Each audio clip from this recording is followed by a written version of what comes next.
Whether you walk around saying you believe it or not, it's still leaving an imprint in your mind. A winter announcement from the palace has broken the last illusion of calm, and for Meghan, it redraws the future she thought she could still control. Tonight, senior courtiers confirm the news no one expected this early, and it is devastating. The quiet winter briefing no one saw coming. The morning light over London on December the 15th carried the kind of cold that settles into the palace walls long before anyone speaks aloud the truth that has been circling in private corridors. Inside the administrative wing of Buckingham Palace, a door was closed quietly at 7:43 in the morning. Not slammed, not hurried, simply closed with the kind of intent that only insiders understood. It was the signal. A briefing had begun. 3 senior private secretaries arrived first, then 2 communications directors from Kensington Palace. A representative from the sovereign's medical household stood silently in the back of the room, arms folded, expression unreadable. These were not the kind of individuals summoned for rumor control or simple public relations recalibrations. Their presence meant something heavier, something irreversible. By 8:07, the King's principal private secretary entered and placed a sealed folder on the center table. No one touched it. No one breathed too loudly, because everyone in that room understood exactly what that folder symbolized. It was not simply a collection of reports or assessments. It was the culmination of months of escalating strain involving Meghan and the monarchy she had once stepped into with hope, but now collided with in increasingly public ways. The language used in these winter gatherings is usually gentle and careful, but not today.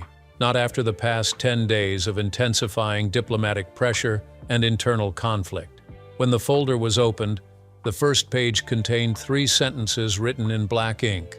They were factual, they were cold, and they confirmed that Meghan's long-term future within any royal institutional framework had formally entered its final review stage.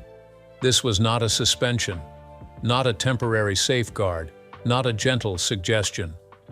It was the clearest step the palace had taken since the events of late November, when William privately declared that the coming year would not be permitted to repeat the chaos of the past 4.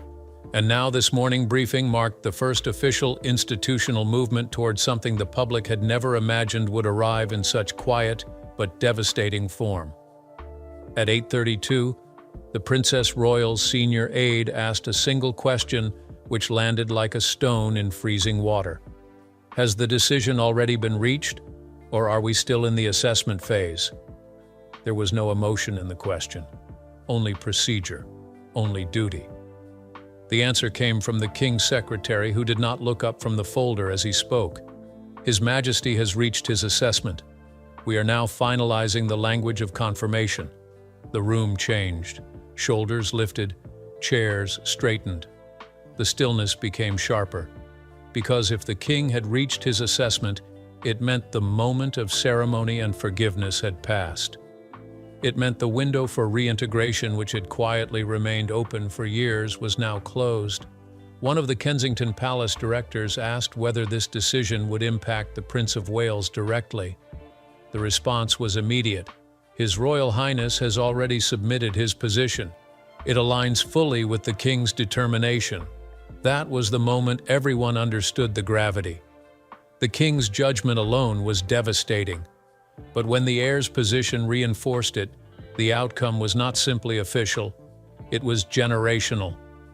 Outside the windows, the city moved as usual. Buses rumbled, office workers hurried. A thin winter sun struggled against the clouds. No one outside the palace walls could guess that inside a single confirmation about Meghan's future was being shaped sentence by sentence. A confirmation that would redefine not only her place, but also the direction of the monarchy she had once called family. By 9:15, the meeting concluded. The folder was closed but not locked away. It would travel next to Windsor for the afternoon session with the sovereign. By evening, the language would be final. And by the next morning, the palace would confirm news so tragic for Meghan that even seasoned courtiers admitted privately that the outcome felt heavier than expected. But decisions like this are not made for feelings. They are made for survival, and the monarchy had decided it must now move forward without any expectation of Meghan's return. The unraveling. How the past 10 days forced. A decision to understand why the palace reached this moment, one must return to the first days of December, when London was settling into its winter rhythm. It was December the 5th when the tension first shifted from irritation to concern. A private diplomatic reception at Clarence House had been overshadowed by an unexpected media narrative connected vaguely but damagingly to comments allegedly made in California. The Princess Royal was the first to sense the risk. She asked why the institution was still absorbing the fallout from someone who was no longer part of its official machinery. The question lingered. It would return again and again in the days that followed. 3 days later, on December the 8th, a security analyst presented an internal memorandum showing that online misinformation cycles involving Meghan had begun amplifying in unpredictable ways. Normally, such cycles are monitored quietly, but this one was different. It carried threads that implicated senior royals in increasingly false and inflammatory narratives. Charles learned of the memo shortly after luncheon, and according to 2 sources became visibly concerned at the way the institution was forced to respond to issues entirely beyond its control. By December the 9th, the Queen Consort raised her own alarm.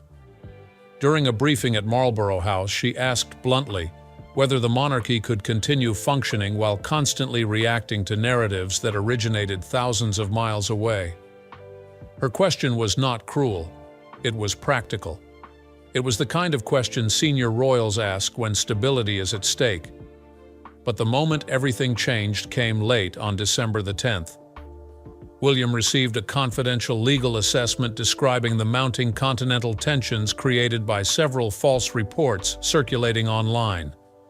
The assessment did not blame Meghan directly. Instead, it detailed how her public posture and continued narrative influence were creating openings for misinterpretation that senior officials described as unsustainable. 2 sentences in that assessment altered the course of the week. They read, "The continuation of these conditions poses ongoing reputational risk to the heir and to the sovereign. Mitigation is no longer optional." William read those words twice, then again. By the end of that evening, he made his position known to his private secretary. The coming year must begin without ambiguity. There would be no path for Meghan to re-enter the formal or informal orbit of royal institutional function. The next morning, December the 11th, the Princess Royal supported William's stance. Her reasoning was simple. The monarchy cannot endure under constant destabilization, no matter how unintentional the source. Organizational survival requires clarity and boundaries, yet it was the king who suffered the greatest emotional weight. He had hoped the winter might bring a gentle easing of tensions. Instead, he watched those tensions harden into fault lines.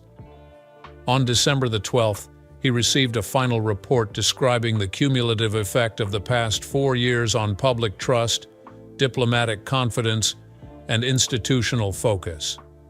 The report ended with one line: "The monarchy must move forward with definitive structural clarity." When Charles emerged from his study that evening, aides noticed a profound stillness in his expression. No anger, no sadness, only acceptance. The kind that comes when a difficult truth has fully settled. Behind closed doors, several senior advisors acknowledged that the past 10 days had forced everyone into a corner. It was not a single incident. It was the accumulation, the slow erosion, the impossibility of navigating a future in which every royal initiative risked being overshadowed by unfolding narratives from abroad. Thus, when the morning briefing was called on December the 15th, no one was surprised. They knew the timeline. They had watched the unraveling. They had seen the king's posture shift from yearning for family reconciliation to protecting the monarchy's structural integrity. The tragedy lay not in the decision itself, but in the reality that it had become unavoidable. and Meghan's future with the royal family would now be shaped not by her intentions, but by the institution's need to survive. The king's final assessment, a line, quietly crossed. The evening of December the 13th settled over Windsor Castle like a slow gathering storm. By 5:13 in the afternoon, the corridors were dim and quiet, the air hanging heavy with the scent of polished oak and the faint echo of footsteps from staff concluding their rounds. In the king's private study, a single lamp glowed, casting a circle of light across the long mahogany desk. On that desk lay the folder that had been carried from Buckingham Palace earlier that morning. The sovereign entered the room shortly after sunset. Those who saw him said he paused at the doorway before approaching the desk, as though preparing himself for the weight inside that folder. He had lived through decades of difficult decisions, but the ones that involve family always land differently. They sit not on the desk, but on the chest. He rested his hand on the folder for a moment without opening it. Then slowly he sat down and began to read. The first report detailed the reputational strain accumulated over the past 4 years. It outlined the cycles of digital unrest, the diplomatic confusion caused by ambiguous comments abroad, and the increasing burden placed on Kensington Palace staff who struggled to redirect focus to William's expanding duties. None of this was new to the king, but here, laid out in measured lines of text, was the undeniable truth. The monarchy's ability to maintain clear messaging had eroded under the continuous shadow of narratives tied to Meghan. The second report was more severe. It itemized the security implications resulting from public speculation and online hostility that had begun intertwining with senior royal schedules. This report did not blame Meghan, but it demonstrated how her public posture, no matter how unintended, repeatedly drew the institution into unpredictable storms. The third and final report was the one that stilled the king's breathing. It contained analyses from constitutional advisors explaining how the monarchy could not enter the approaching spring with unresolved structural ambiguity. There had to be clarity about Meghan's position going forward. Not for optics, not for comfort, but for continuity. The last page offered a single distilled conclusion. The present trajectory threatens the operational stability of the sovereign and the heir. A definitive decision is required. Charles leaned back in his chair, closing his eyes for a moment. Outside the windows, the winter dusk deepened into indigo. A distant bell tolled 6 times. The hours moved on, uncaring of the burden within this room. One cannot understand the king without understanding the quiet softness beneath his formal training. He values harmony. He avoids confrontation. He carries a lifelong desire for reconciliation. That is why this decision cut deeper than anyone outside palace walls could comprehend. But the monarchy is not built on desire. It is built on duty. At 6:31, the king opened a blank sheet of stationery and wrote the words that would reshape Meghan's future. He wrote slowly, deliberately, as though each letter was being carved into stone. His assessment was concise. It affirmed that Meghan would not hold, nor be considered for, any future ceremonial, representational, or collaborative role with the monarchy. It clarified that the institution must now proceed without expectation of reintegration. It stated unmistakably that the window for an official return had closed. When he finished writing, he sat in silence for nearly 10 minutes. Then he folded the assessment, placed it inside the folder, and rang for his private secretary. The secretary entered with the calm professionalism of a man accustomed to witnessing the turning points of a kingdom. The king handed him the folder and spoke only once, "Prepare the confirmation." There was no tremor in his voice, only resolve. But when the door closed and Charles was alone again, he looked out the window at the vast grounds of Windsor, where the last touch of twilight clung to the horizon. And in that quiet moment he carried the full emotional weight of what had just been decided. A line had been crossed, not in anger, not in bitterness, but in necessity. Meghan's future within the royal family would now be defined not by possibility, but by finality. And the king, who had always hoped there might be room for an eventual peace, realized that the monarchy's survival required him to accept what his heart never wanted to believe. William's definitive position: a future without re-entry. Kensington Palace after dark carries a different tone from Windsor. Where Windsor is ancient and contemplative, Kensington is taut with quiet electricity. Decisions made here shape the modern face of the monarchy. And on the night of December the 14th, that electricity sharpened into something unmistakable. At 9:23, William entered the small strategic conference room just behind the private apartments. A handful of aides were already seated. They knew why they had been summoned. The king had completed his assessment. Now it was the heir's turn to finalize his own posture. William did not sit immediately. He stood at the head of the table, hands clasped behind his back, scanning the documents placed in a neat stack before him. These were not reports of scandal or misconduct. They were reports of destabilization, reports showing months of work undermined by unfolding narratives abroad, reports detailing how every step toward modernization risked being drowned out by cycles of commentary linked to Meghan. For William, this was not merely administrative fatigue. It was personal exhaustion, a slow and unrelenting drain on the institution he would one day lead and the family life he was fighting fiercely to protect. At 9:31, he finally spoke. "We must draw a boundary that cannot be reopened." The room stilled. Even the air seemed to pause. He continued, "We have spent years attempting to work around the noise. We have restructured communications. We have reduced public engagements. We have isolated the strain where we could. Yet the institution continues to be pulled into storms created outside its orbit. This cannot continue." His aides exchanged glances. They had heard versions of this sentiment before. But tonight the tone was different. It was not frustration. It was a conclusion. One advisor asked whether the king's assessment influenced his decision. William shook his head.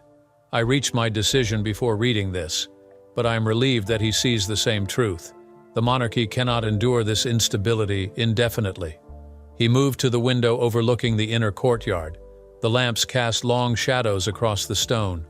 In those shadows, William saw not conflict, but clarity. He spoke again. "There can be no path for Meghan to re-enter the ceremonial or functional life of this institution. Not now, not years from now, not under any future reconciliation. The risk is too great." The room took in the words with the kind of solemnity reserved for constitutional declarations. Because what William was saying was not about emotion. It was about the safeguarding of an institution that would one day sit entirely on his shoulders. Another aide hesitated before asking, "Is there any condition under which this position could change?" William turned back from the window. His expression carried no anger, only resolve. "No, we cannot build a stable future around a variable that has proven uncontrollable. My duty is to ensure a monarchy that my children can inherit without chaos, and this requires an ending." The statement, recorded in the official minutes, became known inside palace walls as the definitive line. Senior staff would later describe the moment as one of the rare instances where William ceased trying to balance compassion with duty and chose duty alone. At 10:14, he dictated the formal language to be delivered to Buckingham Palace. His position aligned completely with the king's assessment, but with one addition: a clarification that Kensington Palace would abstain from any future collaborative discussions regarding Meghan's involvement in royal initiatives, both present and hypothetical. This was not mere distancing, it was institutional severance. Before leaving the room, William gathered the papers into a single stack. He pressed his hand flat against them, anchoring his decision as though securing the foundation of the future monarchy. "History will judge us," he said quietly, "but history must also survive."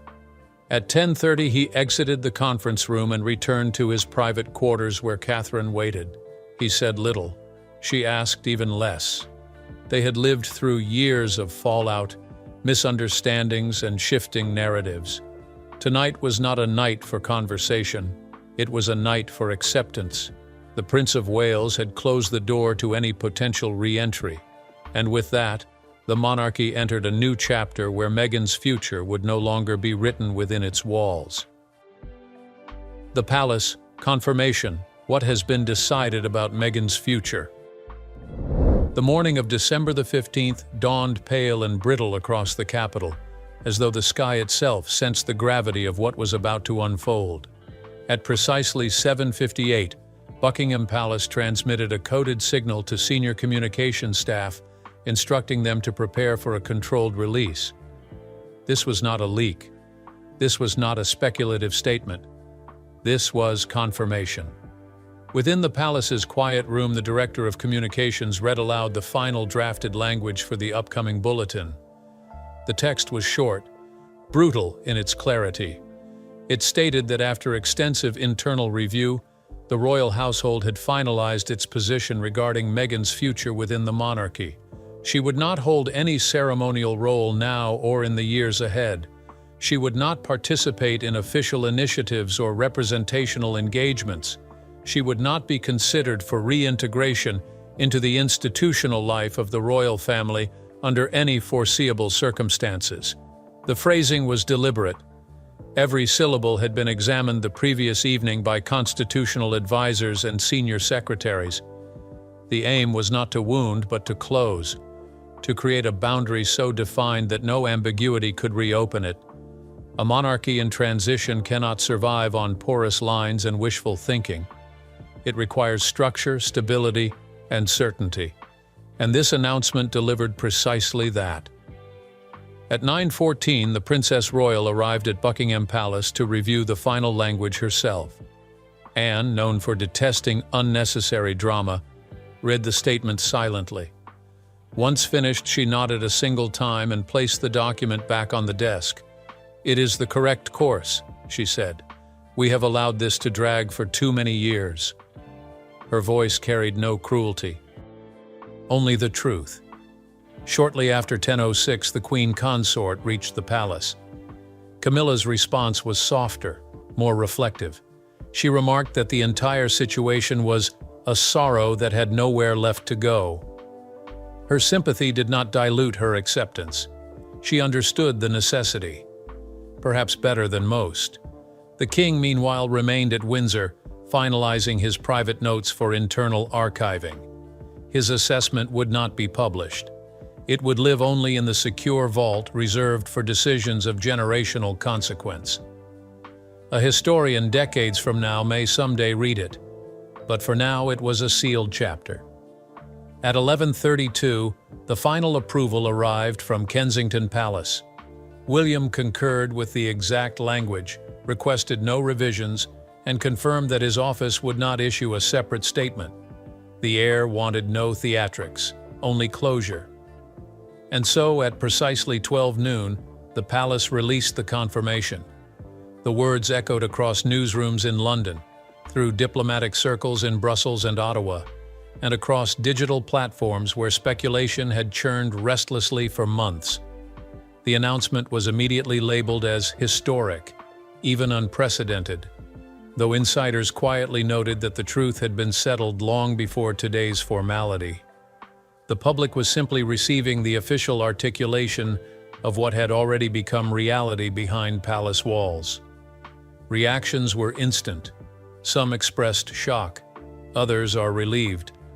But among palace insiders there was a strange, muted calm. Not triumph, not satisfied. Something closer to weary acceptance, as if everyone had been holding their breath for years and only now exhaled. Because this was not the end of a conflict, it was the end of an expectation, the end of a future that would never materialize. At 12:47, an aide closed the communications ledger and whispered, almost to herself, "This is the moment the institution resets." Indeed, it was.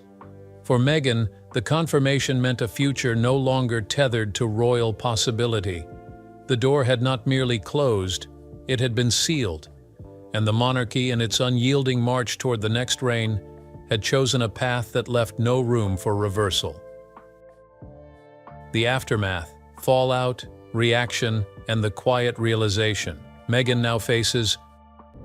The hours that followed were unlike anything the palace had experienced since the announcements of late November.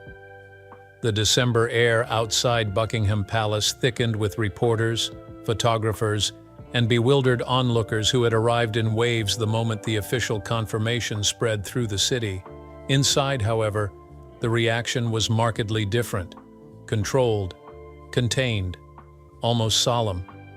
In the King's study at Windsor, the sovereign read early coverage with an unreadable expression.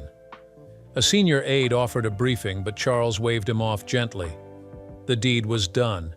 There was nothing left to manage, only the emotional residue of a decision that had cost him more than he would ever publicly reveal. At Kensington Palace, William received updates from his communications secretary. He remained composed, though those closest to him later said he appeared profoundly tired. Not uncertain, not conflicted, simply weary from the cumulative strain that had defined the past 4 years. Catherine spent the morning in her private office reviewing charity proposals, though staff noticed her silence. The Princess of Wales rarely indulged in displays of emotion, yet today she seemed to carry the weight of a family that had endured too much too publicly. At Marlborough House, the Princess Royal was less contemplative. She was practical, focusing on scheduling adjustments for early January. But even she paused longer than usual before signing a stack of documents, as though absorbing the reality that something irrevocable had just occurred in their family. Across the Atlantic, the response was immediate and intense. Commentators, public figures, and self-appointed analysts attempted to frame the palace's confirmation through their own lenses. But none of them, not even those who claimed insider knowledge, understood the full depth of what had transpired behind royal doors. They could not.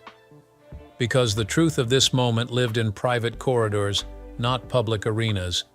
As for Meghan, initial reports from California indicated she had been informed several hours before the announcement reached the media. Sources close to her described her reaction as stunned but unsurprised, a contradictory description, yet fitting. She had sensed for months that the institution was shifting, but knowing something is possible is vastly different from seeing it formalized in language that leaves no space for return. The realization would settle slowly. It always does. It begins with disbelief, then moves into contemplation, then into a kind of quiet grief for a future that must now be relinquished. This was not a separation of convenience. It was a structural severing, and in the stillness of the stillness, California afternoon, Meghan now faced the truth that her chapter with the royal family had ended in a way no one could have imagined when she first entered that world years ago. Diplomatic circles reacted with caution. Governments that had previously attempted to mediate or soften tensions privately expressed relief at the palace's clarity. For them, ambiguity had been the true enemy.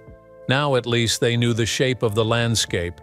Within the monarchy, the mood was introspective.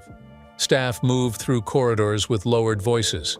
Senior courtiers spoke in small clusters, acknowledging the moment with the solemnity of those who have witnessed the turning of an era. By early evening, a subtle shift occurred. Not celebration, not regret, something quieter. The institution, having endured years of turbulence, began to breathe again. The future, once fogged by uncertainty, appeared visible, structured, navigable. But for Meghan, the path ahead now stretched in a different direction entirely, one that did not lead toward Windsor or Kensington or the ceremonial avenues of London. Her story with the monarchy was now frozen in place, sealed behind the confirmation delivered at 12 noon. And this is the quiet tragedy beneath the spectacle. Not anger, not punishment, but finality. A finality that even she may not have fully believed would ever come. By the time the winter sun dipped behind the Thames, the palace had already resumed its quiet rhythm. Meetings continued. Schedules were drafted. Preparations for the coming year advanced with renewed clarity. The monarchy, ever forward-looking, had shifted into its next configuration. But somewhere across an ocean, a woman who once stood on palace balconies, who once imagined a future intertwined with one of the oldest institutions in the world, now faced an undeniable truth. The path back was gone. Not paused, not delayed. Gone. The confirmation delivered at noon this December was more than a statement.